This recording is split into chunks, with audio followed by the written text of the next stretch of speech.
I used to have a terrible relationship with food. I used to see food as the thing that was going to make me skinny. I didn't see it as fuel. I didn't understand the impact it had on my mental clarity or my self-esteem. I literally thought what I eat equals what I weigh on the scales. Food is so much more than that. Food is fuel, and what we put into our body not only impacts our weight and certainly how we feel about ourselves and our confidence and how we feel within our skin, but more importantly, it affects our mental health. Our microbiome in our gut, when it's unhappy, actually sends messages to our brain, making us experience greater levels of anxiety and depression. Now, a lot of people don't realize this. I used to think that after I'd eaten a high-fat, sugar, processed diet, that it was actually food guilt that I was experiencing, that I was actually just disappointed in myself that I'd let myself binge again and eat those foods. But what I understand now is that when we eat those foods, actually the impact it has on our microbiome actually makes us experience more anxiety and depression.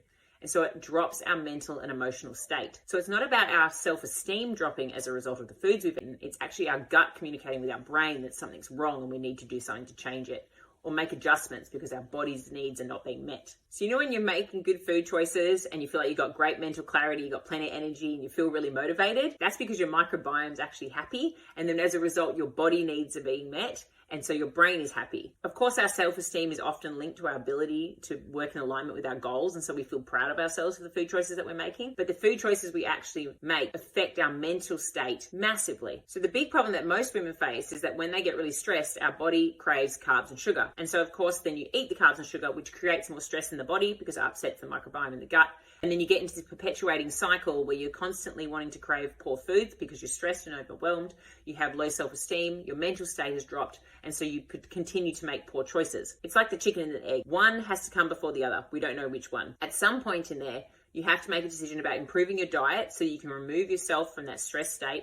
You can manage your mental state. And then as a result of that, you're going to make better choices. So if you're lacking motivation at the moment and you're struggling with stress and you're feeling like you're down and out, the one thing that you can do is just opt to have one healthy meal a day. If you have one meal that's filled with vitamins and minerals, then what you'll find is that your body's nutritional needs will be met, your gut health will be happier, and then as a result of being in that better mental space, we're able to make better choices, have a more productive day, and then naturally we feel more accomplished and are happier within ourselves.